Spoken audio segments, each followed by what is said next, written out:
Ya, bueno, bienvenidos a los muchachos que nos están viendo ahora, o no tan muchachos, a los que nos verán en el transcurso de la semana. Y también bienvenidos a los presenciales. Estamos estudiando el Evangelio de Juan. De hecho, hoy sí vamos a terminar la clase exacto en tiempo, porque tenemos después concierto de otoño. Y hay cositas que hacer todavía. La semana pasada, dentro de este estudio del Evangelio de Juan, nos quedamos a la mitad. Estábamos estudiando Juan 3, vamos a concluirlo hoy, porque nos podemos dar a la mitad una conversación tan importante.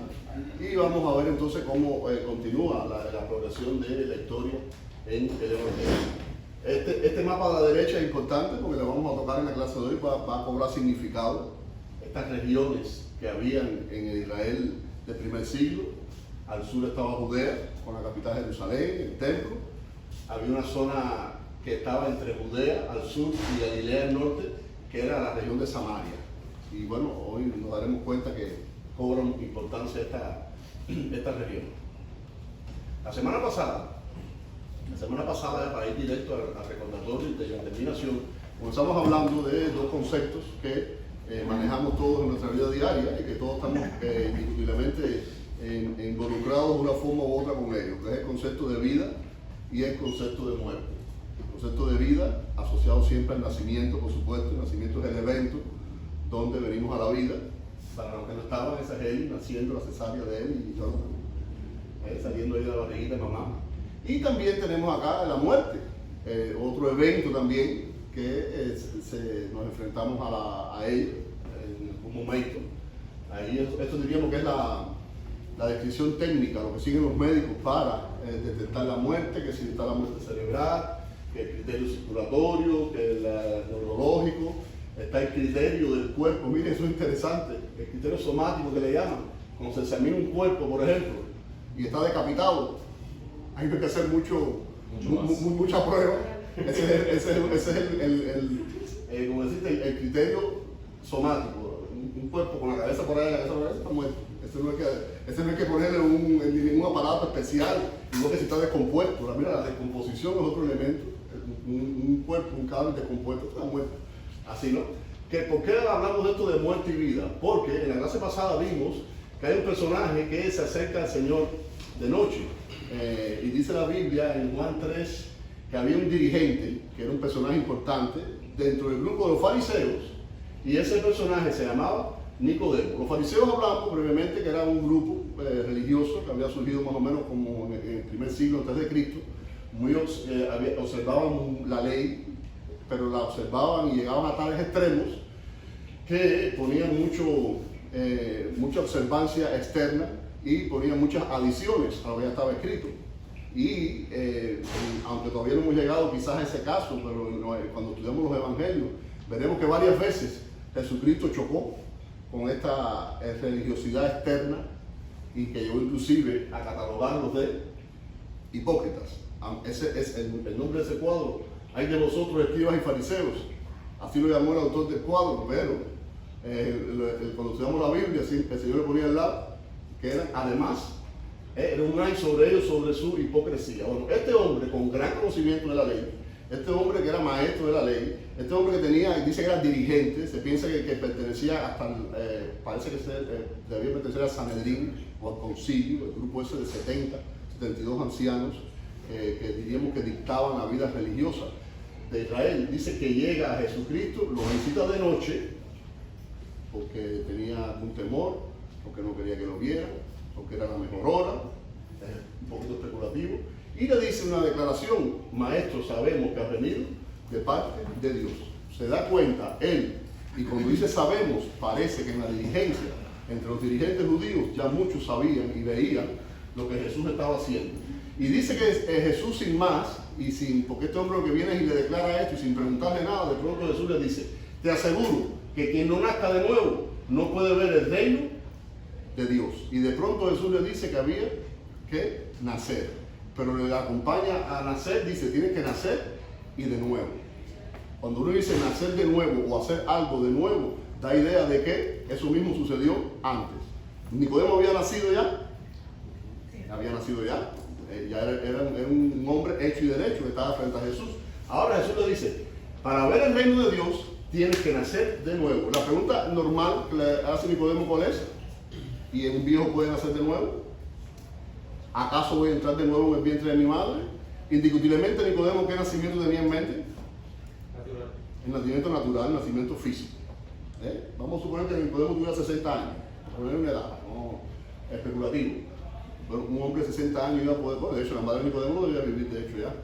Así que no había ni siquiera madre física para en el caso de que hubiera una cosa milagrosa donde él volviera a nacer.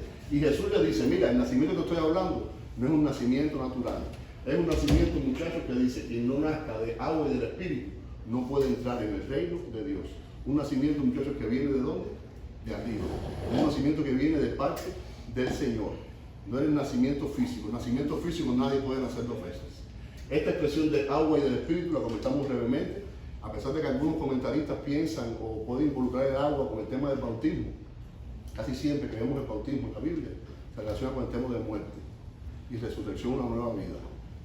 Y más bien, muchos se van por la variante de que nacer del agua y del Espíritu es el nacimiento del agua, el nacimiento natural que todos tenemos, pero tiene que haber entonces un segundo nacimiento. Jesús llega al extremo no, llega a la declaración del versículo 7 que le dice, no te sorprendas que te haya dicho, es decir, que tienes que nacer de nuevo. Miren, Nicodemo joven era un hombre, como buen fariseo que era, buen observador de la ley, que estaba acostumbrado a que el hombre tenía que hacer muchas cosas y cumplir muchas cosas.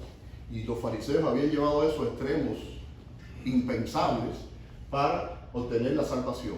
Ahora Jesucristo le está hablando de algo que viene de arriba, algo que no depende del hombre, algo que no depende de lo que tú hagas. Indiscutiblemente, los conceptos que tenía hasta ese momento Nicodemo, el Señor los estaba echando por tierra. Él como dirigente, como buen maestro de la ley que era, de pronto estaba viendo que se tambaleaba delante de él todo lo que hasta ese momento él había enseñado. Y el Señor usa ahora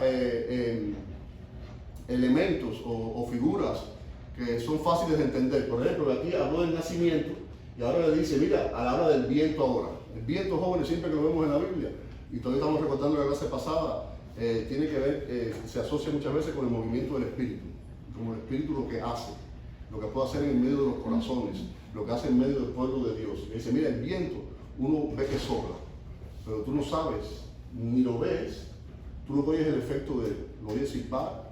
Si la ventolera es grande, bueno, oyes un rugido a veces cuando el viento es fuerte, y si es un viento suavecito, y a veces ni siquiera oyes nada. ¿Y qué es lo que solamente sientes? El de brisa, el efecto que te da en tu cara. Dice, ignoras de dónde viene y a dónde va. Lo mismo pasa con todo el que nace del Espíritu. Miren, jóvenes, estaba tirándole allí saetas, flechas afiladas allí a todo lo que tenía de conocimiento Nicodemo hasta ese momento. El Señor le estaba diciendo, le está hablando ahora del Espíritu, le está hablando del nacimiento de nuevo, de un nacimiento que viene de arriba. Miren ahora cómo progresa la conversación y como levantó Moisés la serpiente en el desierto. Y ahora va a un evento del Antiguo Testamento que era conocido harto por Nicodemo, como buen maestro de la ley que era. Le dice, como Moisés levantó la serpiente en el desierto, dice, así también el Hijo del Hombre tiene que ser levantado. ¿Cuál fue este evento, muchachos? Esta historia nos la narra Números. Cuando el pueblo murmura y comienza, dice el escritor allí, Moisés, comenzaron a hablar contra Dios y contra el mismo Moisés, a quejarse, ¿por qué lo habían sacado de Egipto? A quejarse de la comida que estaban comiendo. Dice que el Señor mandó contra ellos serpientes venenosas que los mordieran y comenzaron los israelitas a morir. ¿Cuál fue la provisión? ¿Cuál fue la gracia que hubo en esta historia? Que dice que Moisés intercede y el Señor le dice, haz una serpiente, ponle en un asta, levanta, y todos los que sean mordidos y miren esa serpiente con fe, van a vivir. Dice este verbo levantado, a ver si recuerdan lo que estaba la semana pasada. Usa ahí Jesús con Nicodemo la expresión, como la serpiente se levantó en el desierto, el Hijo del Hombre también tiene que ser levantado. Acá hablamos del levantado ese, a ver lo que estaba la semana pasada. Hay dos acepciones. Como Moisés fue levantado, el Hijo del Hombre tiene que ser levantado. Hablamos del verbo se levantar. Esta es una primera sección, una primera interpretación que es esa literal así. La serpiente, literalmente, ¿qué cosa se hizo? Se levantó en un asta. Jesucristo iba a hacer ¿qué cosa? Levantado también, no en un asta, sino en una cruz. Pero también esto de levantar se relaciona con glorificar. La glorificación de Cristo, la victoria de Cristo, está precisamente en que lo levantaron en la cruz y bueno, por supuesto, resucita. No se queda en la cruz. Y miren, jóvenes, dice ahí solamente, también hubo fe en esta historia, porque dice que hizo la serpiente. Y los que miraban a la serpiente, dice que eran los que vivían. Los salvaba la serpiente como serpiente de bronce, los salvaba en mirar a la serpiente con fe. Salía antídoto de esa serpiente, esa serpiente que estaba alzada, salía algún antídoto especial que se tiraba contra lo que estaba mordido en el desierto.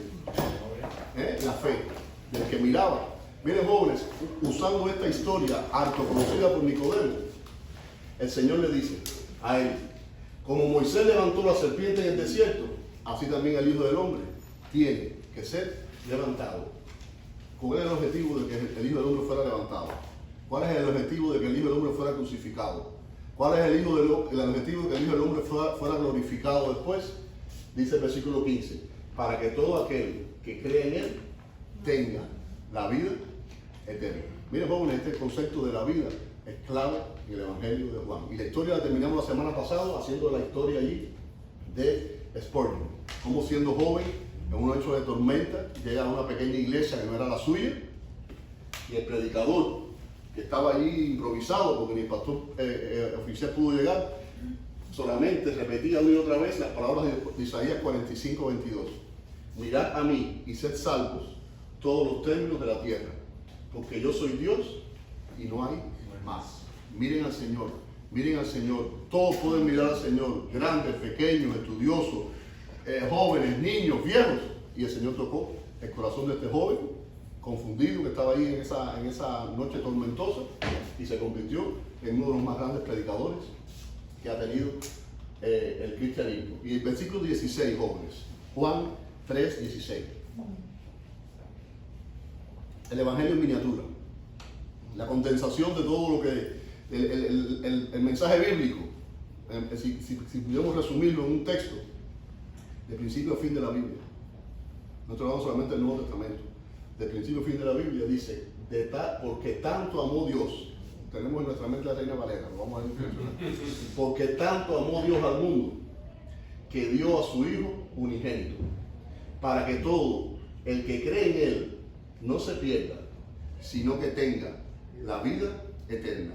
Y rápidamente Jesús, dándole esta imagen del nacimiento nuevo, del nacimiento de arriba, desde que venía de parte de Dios, espiritual, a Nicodemo, le menciona el evento, la historia harto conocida del Antiguo Testamento de la serpiente en el desierto, y ahora le está dando, diríamos que entra ya directo al plato fuerte de la conversación. El amor de Dios fue tan grande, muchachos, que llegó a entregar a su único Hijo. ¿Y lo entregó para qué? Para que el que crea en Él, el que mire con la fe a Jesucristo, como miraron con la fe esos israelitas en el desierto la serpiente alzada, tenga la vida eterna. Tanto amor, la Reina Valera, de tal manera amó. Miren, jóvenes, si pudiéramos pasarnos un día hablando, una clase hablando de las características, y nos quedaríamos quizás hasta cortos de lo que es el amor de Dios. Y quizás hasta con palabras humanas es difícil de describir lo que es el amor de Dios. Fíjate que el escritor bíblico Juan dice, de tal manera, o el Internacional traduce, porque tanto amor. Lo deja así con una expresión que, ¿qué más vamos a decir de eso? ¿Quién es el autor de ese amor? El que está amando de esa forma grande, incomprensible. ¿Cuál es? Dice ahí el texto, Dios mismo. Porque tanto, de tal manera amó Dios. ¿A quién amó Dios? ¿Cuál es el objeto de ese amor? Dice, porque amó al mundo, no a los judíos. Nicodemo estaba viendo esta historia y él, como buen judío, esta historia no era para él solamente, ni para su raza, ni para los hebreos. En la historia de la clase de hoy veremos que es otro tipo de personaje que se enfrenta, y el mensaje es el mismo. La salvación no era para esta raza que veremos hoy, este nuevo personaje. ¿Cuál es el don? ¿Cuál es el regalo? Después que amó de una forma tan grande ese Dios al mundo, que entonces regaló ¿quién? A su Hijo unigénito. ¿A ustedes les gusta que les regalen cosas buenas o malas? Buenas. A ver, Jessica. Muy buenas. Bueno, a ver, dime por ejemplo algo que tú quieras te regalaran. El anillo. El anillo. No, pero eso lo regalaron ya. Dime algo que te gustara que te regalaran en el futuro para ver si hay alguien en esta clase que apunta ahí el deseo. A ver, dime. ¿Qué te gustaría recibir en un futuro cercano? Un avión. Un avión, una casa, una casita. Bueno, vamos a ver si podemos tomar nota de ese deseo. ¿Y cómo quisieras esa casita? Dime así dos o tres características rápidas. 3 cuartos, 2 baños. Imagínate tú si por ejemplo esa casa cuando viene de tu sueño entonces aparece, no porque sea un problema, porque muchos tienen que recurrir a eso. Usando el ejemplo que tú pones, ¿no? Es que una casa de 3 cuartos, baños y de pronto aparezca con un efficiency de un cuartico, de un bañito que no tenga cocina y que la camilla está arriba de la cocina. Imagínate tú, hay un dicho cubano que dice que a caballo regalado no se le mide conmigo, pero el deseo de ella era, mire jóvenes, el regalo de Dios fue tal y fue tan grande el don, el regalo, que el que estaba involucrado era su propio hijo, unigénito. Fíjense hermano, la dimensión, y luego estaba hablando de una clase completa de Juan 3:16, que no entiende, y cuál es el propósito, por qué este regalo, por qué esta manera tan grande, incomprensible de amar, por qué derramar este amor en el mundo, por qué dar lo mejor que tenía el Padre, que era su Hijo. Mire jóvenes, llegamos a propósito, para que todo aquel que cree en Él no se pierda, sino que tenga la vida eterna. Es clave en el Evangelio de Juan el acercarse a Jesucristo con fe para obtener la vida eterna. Si una cosa quiere dejar demostrado el evangelista Juan es esto, que Jesucristo, fíjate, estamos solamente en el tercer capítulo y varias veces ya se ha hablado del tema de la vida eterna, se ha hablado varias veces del tema de la luz, del tema de la vida en forma general, no solamente cuando caemos en la vida eterna, y todo eso el evangelista Juan hasta ahora, que estamos empezando el evangelio, dice que se encuentra en ¿quién? En el Hijo, en Jesucristo. Miren jóvenes, aunque muchos creen o pueden creer mal, Dios no envió a su Hijo al mundo para condenar al mundo, sino para salvarlo por medio de Él. Muchas veces tienen la percepción errónea de que la venida de Jesucristo es para condenación. Entre los judíos, el profeta Amós, que lo estudiamos unos meses atrás, había advertido de algo. Y Nicodemo, como buen fariseo que era y buen conocedor, a lo mejor estaba por esta línea de pensamiento. Hay de los que suspiran por el día del Señor, los que pensaban que cuando viniera el día del Señor y apareciera el Mesías, iba a traer castigo sobre todo el mundo, menos sobre ellos que eran el pueblo escogido. Iban a estar fuera del castigo. Y el profeta Amós les advierte, ay, de los que están esperando que venga el día del Señor, ¿de qué le va a servir ese día? Si va a ser de oscuridad y no de luz. Será por cierto sombrío y sin resplandor.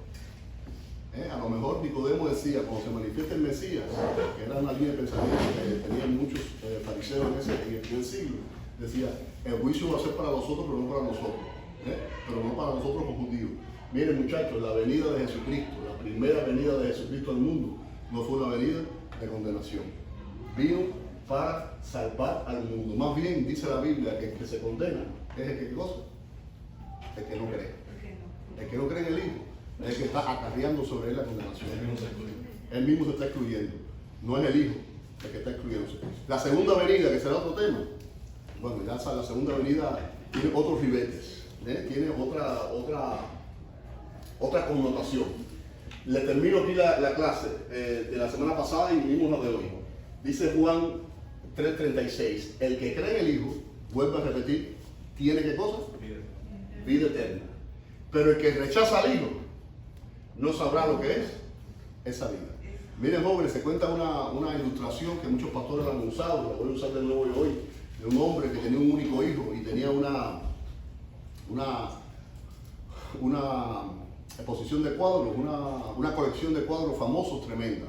Era el orgullo de la familia, llegar y ver todos los Rembrandt, los Picasso, los Rafael, los Van Gogh, ahí, cuando veían y miraron que tenía el viejo en la casa era tremendo, pero el hijo va a la guerra No sé si esta historia es real o no, porque lo marca inclusive hasta en la guerra de Vietnam. Y el muchacho va a la guerra, hijo único, y en la guerra muere. Pero muere salvando a muchos allí, hasta que una bala le atraviesa el pecho y se muere. Y entre todos los que salvó, dice que un día ahí, cerca de la Navidad, llega alguien y toca la puerta de la casa y sale el anciano padre, y ya suyo estaba muerto, con la tristeza su único hijo muerto. Y el muchacho le dice, mira, yo soy un soldado, yo fui uno de los que tu hijo salvó el día que él murió. Lo único que traigo para ti, yo soy un principiante, pero y pintó un cuadro, así una semblanza del hijo. Digo, mírate, un retrato de tu hijo. Dice que el padre le llamó la atención que este muchacho, sin ser profesional, ni mucho menos, ni los grandes cuadros que tenía allí en su casa, en la colección privada, había, dice que, captado la expresión de los ojos del hijo. Imagínate que padre no conoce a su hijo. Dice que esto lo impresionó. Pero dice que y guardó, por supuesto, su cuadro, dice que lo puso ahí en la chimenea. Todo el mundo que entraba y pasaba por la colección de él, lo primero que veía era ese cuadro, anónimo, pintado por un desconocido, que no tenía ningún valor comparado con los millones que estaban en la pared que seguía. Y dice que un día el viejo muere, el señor muere, no pasan muchos meses y muere, y llega la subasta de todos los cuadros que estaban allí en la exposición. Cuando llega la subasta, llegaron allí muchos, afilándose los dientes, porque imagínate tú, y el hombre muerto, no había heredero, el hijo también había muerto en la guerra, pensaban que iban hasta llevarse allí muchos de esos cuadros, quizás hasta precio de remate. Y comienza allí la puja, ¿no? Hay otro nombre más sencillo, pues se me olvidó. La puja es más... El remate. Y empieza el remate de los cuadros famosos, pero dice que estaba rematando, lo primero que saca es el cuadro ese del muchacho, pintado por ese desconocido soldado. La gente gritando, no queremos, eso no sirve. ¿Quién da 200? ¿Quién va a dar 200 por un cuadro pintado por un... ¿Quién da 150? ¿Quién da 100? Nadie daba nada por el cuadro. Deja eso, si nosotros hemos venido aquí a comprar los cuadros de millones. Y dice que de pronto una voz por ahí atrás dice, doy 50 por él. Ese era el jardinero de la casa. El hombre que había estado toda la vida al lado de ese hombre que había visto nacer ese niño, que después se hizo joven y murió, y dice, me llevo el cuadro yo, se lo lleva. Nadie da más de 50, nadie, 1, 2, 3, ¡pum! Bueno, qué bien, empezamos ahora la puja, el remate de los demás. Dice que está el rematador, no, ya se acabó. Porque que se lleve el cuadro del hijo, se lleva todo. En el testamento está escrito. Aquí se acaba el remate. Eso hicieron una película. Y el pobre jardinero se llevó toda la riqueza de su antiguo dueño. Jóvenes, el que acepta a Jesucristo, el que acepta al Hijo, se lleva todo. No se nos olvide esta historia, que no sé si es real o no, pero aceptando a Jesucristo, tienes todo. ¿Cómo sigue la historia de hoy? Esto era todavía la pasada. Vamos a Juan.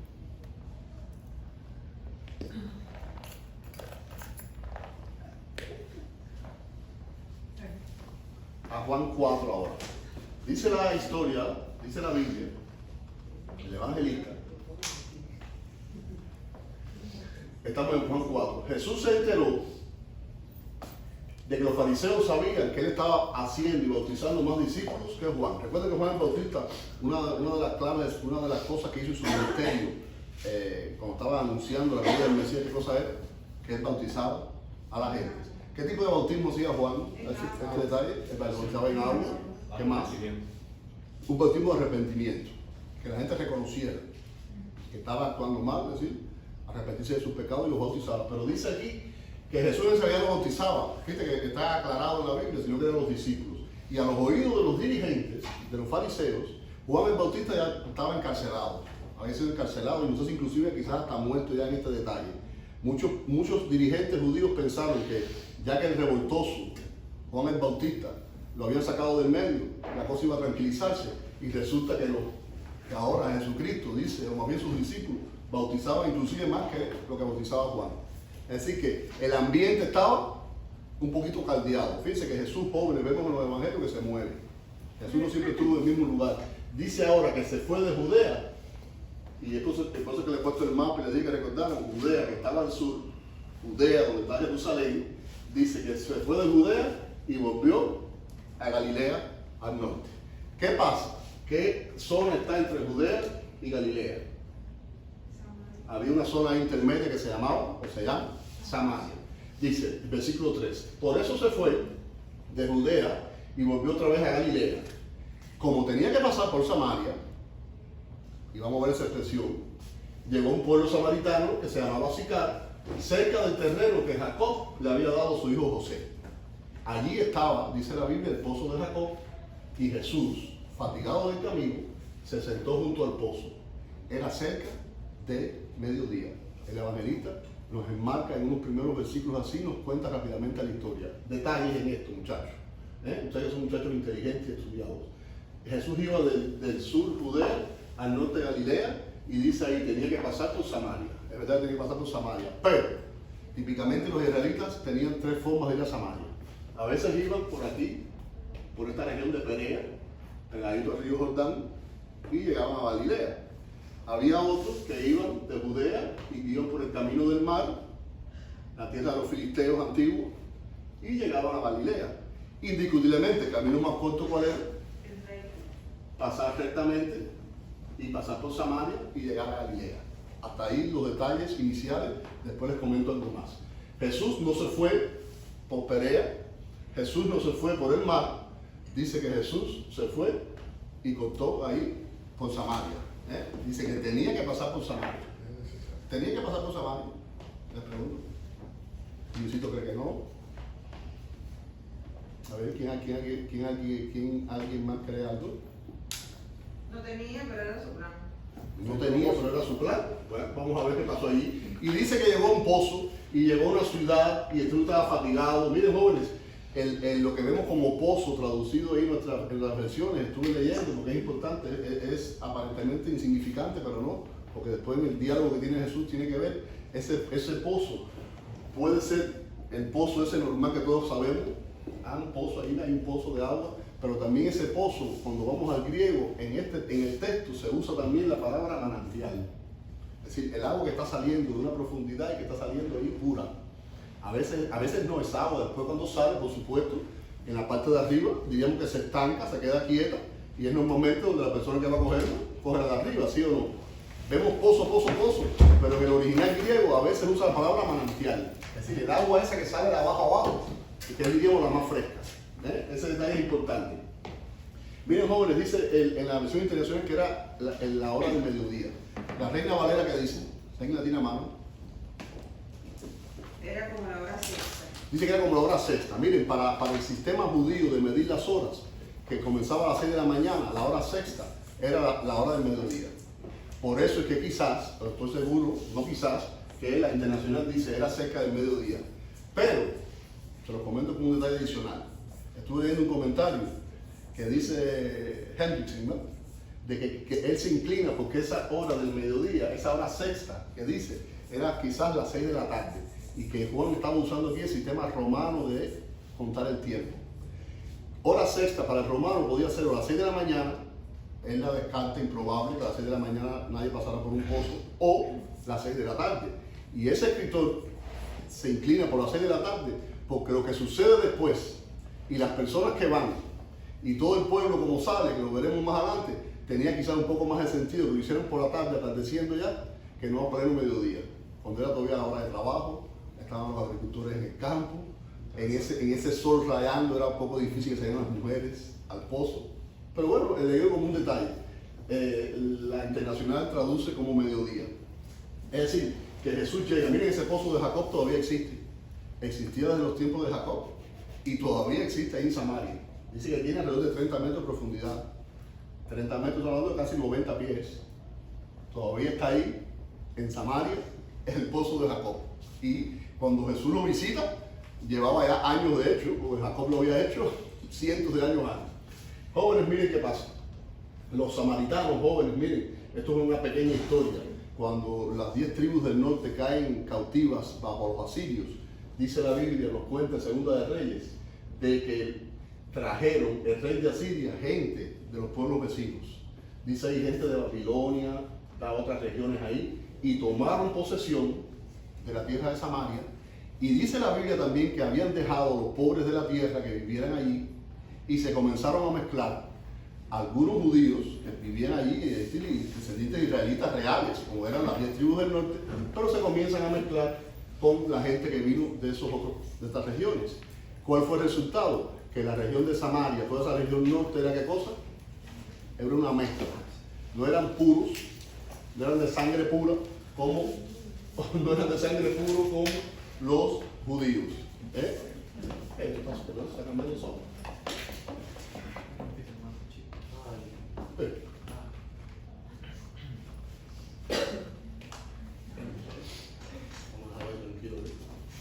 Y miren, jóvenes, ¿cuál fue el resultado? Que en los tiempos de Jesús, el hablar de los samaritanos se convertía en algo despectivo y en algo que traía un cierto resquemor social, porque no eran raza pura, no eran pura sangre como los habitantes de Judea del sur, allí la zona de Jerusalén. Hubo un momento que más adelante en Juan 8 lo veremos, que fíjense que se usaba hasta samaritano como una forma insultante, que a Jesús le dice: no tenemos razón al decir que eres un samaritano y que estás endemoniado. Una vez, cuando le enfilaron los cañones a Jesús, lo compararon con un samaritano y además endemoniado. Es decir, que a esta zona, muchachos, y con este tipo de habitantes, es que llega Jesús. Y miren qué pasa, dice ahí en versículos 7 y 8, sus discípulos habían ido al pueblo a comprar comida. Y en eso llega a sacar agua una mujer de Samaria. Y el que toma la iniciativa en el diálogo es Jesús. ¿Qué le dice? Dame un poco de agua. Dame de beber. Si nos atenemos a que eran las 12 del día, a mí no sirve si pensamos que fuera a las 6 de la tarde, cansado del camino. Era lógico, era normal que Jesús estuviera sediento.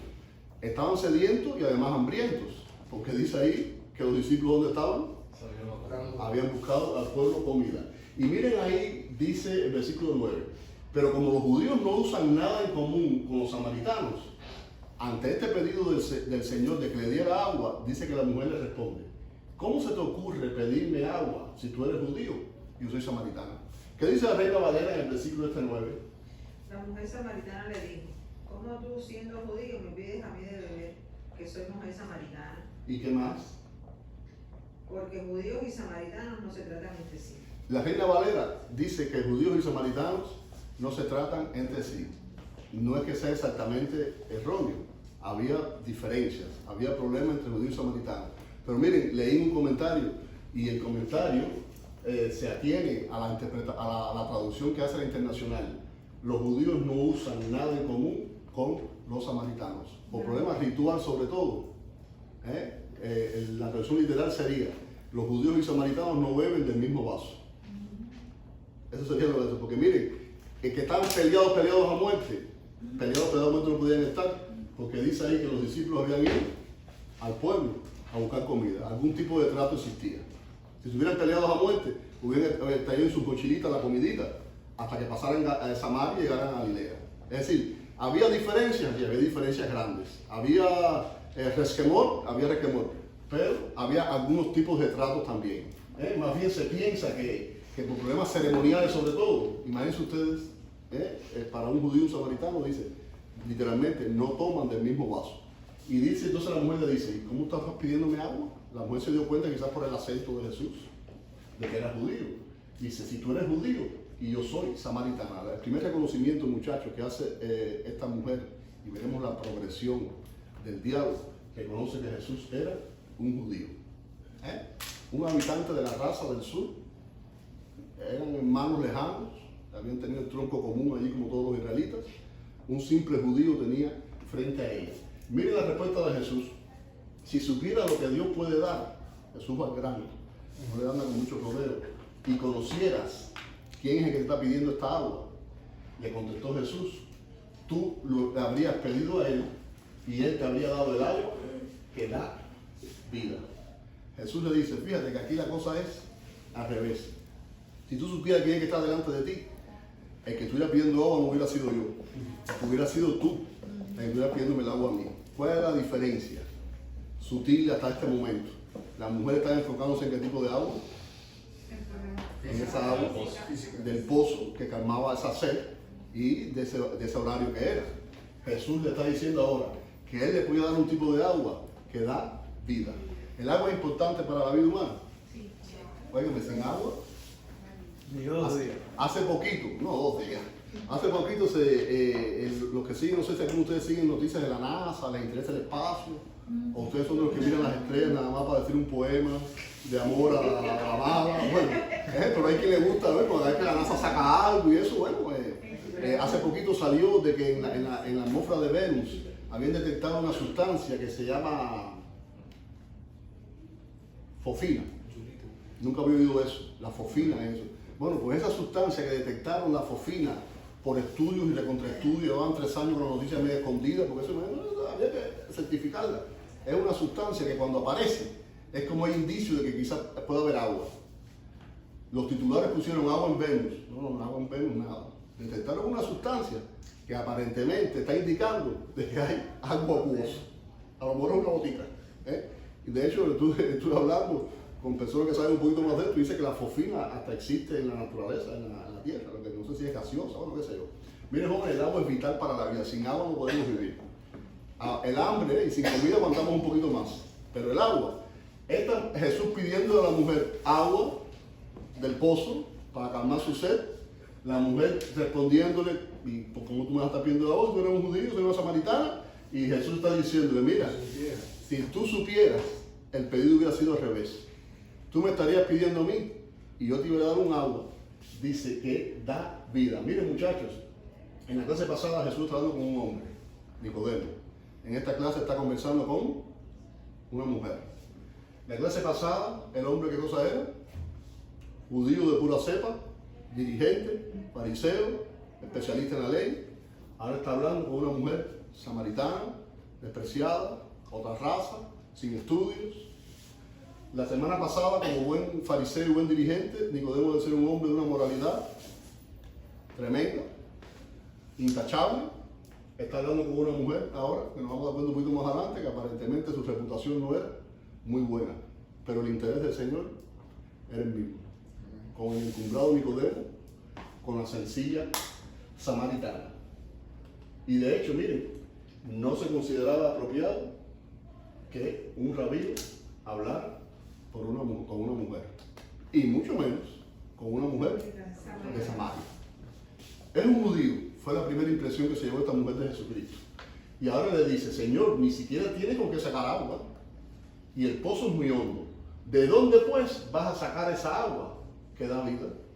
Y ahí es donde comienza lo que les digo ahorita de pozo, con el agua que se queda estancada en la superficie. Y quizás esta mujer dijo, bueno, quizás me está hablando del agua esa que está en el fondo, la que sale del manantial. ¿Sí? Tirar el cubo y que llegue abajo, recoge el agüita fresca. No se queda arribita ahí, que es el agua que sube, no se queda estancadita. Es potable, ¿no? Se puede tomar igual. Quizás ella dijo, bueno, si este hombre me está hablando de un agua que da vida, quizás se está refiriendo a que él va a tirar el agua y va a llegar al fondo, y de donde brote el manantial me va a traer esa agua a mí. Todavía esa es la idea que tenía ella. Dice, ¿acaso tú eres superior a nuestro padre Jacob, que nos dejó este pozo, y en este pozo bebieron sus hijos, su ganado, bebió él? Y Jesús le vuelve a responder por segunda vez, el que beba de esta agua volverá a tener sed. Cualquiera que bebiera del pozo de Jacob, ella tenía que todos los días repetir, ¿qué cosa, muchachos? Este acto, coger su cántaro, ir al pozo, tirar el cubo, la cuerda, lo que existiera en ese momento, llenar su cántaro, ponérselo al hombro y ir para la aldea. Ella tenía que repetir día a día, ella y todas las mujeres de la aldea, y todos los que iban con sus ganados tenían que repetirlo. Ahora Jesús le dice, el que beba de esta agua va a volver a tener sed. Harto conocido para esta mujer. Sin embargo, el que beba del agua que yo estoy dando no volverá a tener sed jamás. ¿Cuál era el agua, muchachos, que estaba ofreciendo Jesucristo? El agua de vida. ¿Y cuál es el agua de vida? ¿Cómo sabe esa agua? ¿Qué color tiene? ¿Qué olor tiene? La palabra, eso no. Miren, jóvenes, agua de vida, yo no estoy hablando de la salvación. Como le habló del nuevo nacimiento por la fe a Nicodemo, ahora le está hablando de la salvación de su alma. Y esta mujer, diríamos que una reacción normal, dice, bueno, pues dame esa agua. Tú me dices que hay un agua, que si yo la tomo no voy a tener más sed, dame esa agua. Reconoce en este momento y dice, ¿será este un hombre mayor que Jacob? Que estaba en alta estima, inclusive para los samaritanos. Miren, jóvenes, leía en un comentario y decía, ¿sería que esta semilla Cuando el Señor habla cuando da ahí la parábola de cómo la semilla, cuando se presenta el Evangelio, cae en diferentes terrenos, ¿sí o no? Dice, ¿será que la semilla de esta mujer cayó de pronto en un suelo poco profundo, sin mucha raíz? Y fíjate que ella dijo, dame agua. ¿Sabía ella en este momento cuál era esa agua exactamente? No. Ella todavía estaba en su mente, ubicándose en un agua mágica. Nosotros vimos hace poco una serie, dice yo, de estas que vemos de Netflix y eso, y que en el pueblo ese había una gente que se dedicaba a envasar agua, ¿no? Dice que la vendían así en pomitos, en botellitas, como un agua milagrosa, y tenían dormido todo el mundo en el pueblo, y resulta que cuando hacían el agua milagrosa hacían otras cosas más. Y entonces imagínate tú, todo el mundo allí, la fabriquita de agua milagrosa, y fabricaban también lo que no debían escondido.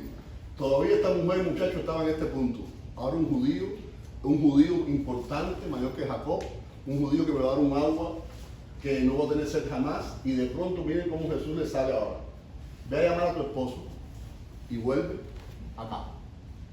Hasta este momento, la mujer había hablado con Jesucristo de forma fluida, ¿sí o no? Y de pronto, miren ahora, hay un freno. La respuesta fue seca y cortante. No tengo esposo. Todo ese verbo que tenía ella, y que tú eres mayor, que volver a tener edad, de pronto se queda. Llama a tu esposo, no tengo esposo. Y se queda quieta la mujer. Miren, muchachos, dice, la respuesta de Jesucristo fue, bien has dicho que no tienes esposo. Miren, jóvenes, la única forma de preparar la tierra del corazón para que la semilla caiga y dé buen fruto es caicararla de forma correcta. Porque primero tiene que haber convicción en el corazón de pecado, y ahí es donde quería llevarla a Jesús, para que después hubiera conversión. Su mente se había despertado, sus emociones se habían agitado, estaba interesada en esa agua, pero tenía que reconocer que no estaba actuando bien delante del Señor. Y dice ahí que le dijo Jesucristo, bien has dicho, no tienes esposo. Es cierto que has tenido 5, y el que ahora tienes no es tu esposo. En esto has dicho la verdad. La mujer se había casado 5 veces, y aparentemente ahora estaba viviendo con un hombre y no estaba casada. Había un problema, y si se habían muerto los 5 esposos, si era una viuda negra de esas mujeres que se casan y matan al marido, y se casan por segunda vez, y se vuelven a morir y se enferman. Hay mujeres que son viudas negras, y si esto es una viuda negra, Jessica, ¿tú crees que la samaritana es una viuda negra? miren, recuerden que habían dos escuelas de pensamiento, en los tiempos de Jesucristo. Esto es pregunta de examen, que uno de ellos era, diríamos, muy liberal en la interpretación del divorcio, y otro era más estricto. Había uno que solamente por motivos de infidelidad era que aprobaba así la carta de divorcio, pero había otro que se llamaba Gileo, no sé si se pronunciará así, que era muy relajado, y decía que divorcio es cuidado por cualquier cosa. No sabías cocinar, se te quemaron los frijoles, afuera. Me miraste con la carita mala hoy, no te quiero. Miren, aprende esto por la prueba, pero no lo aprendas para aplicarlo. Porque miren, sería que esta mujer samaritana no sabía cocinar, y la pobre Yo conocemos una gente que le hacía eso a la esposa en la iglesia, en Cuba. Sí, yo conocí una persona, cuando la cosa estaba mala, para afuera, tirar. Claro, la pobre mujer era que la aguantaba, ¿no? Porque lo típico de una cubana que hubiera sido tirarle con el cartero vacío en la cabeza. Esa a lo mejor no tenía sangre de cubano. Miren, jóvenes, dice que la mujer le dijo, ya no era un judío importante más que Jacob. Dice que llega como un convencimiento, va escalando. Tú eres un profeta. Me doy cuenta que tú eres un profeta, le dice la mujer. Nuestros antepasados adoraron en este monte. Ustedes los judíos dicen que el lugar de adoración es Jerusalén. Miren, joven, la inquietud espiritual de esta mujer comenzaba a crecer. Ya estaba, miren, escalando otro paso más.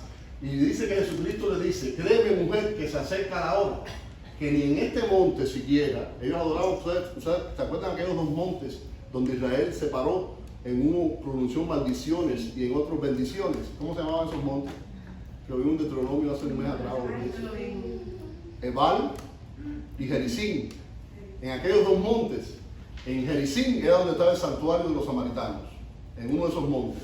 Dice, pero créeme, mujer, y Jesús va a una profundidad ahí tremenda, una palabra que nos alcanza a nosotros hoy, que se acerca la hora, que la adoración al Padre no será ni en el monte de ustedes, los samaritanos, ni siquiera va a ser en Jerusalén, donde todos los judíos se apreciaban, estaba el templo del Señor. Se acerca la hora donde los verdaderos adoradores tendrán que rendir al Padre un culto nuevo.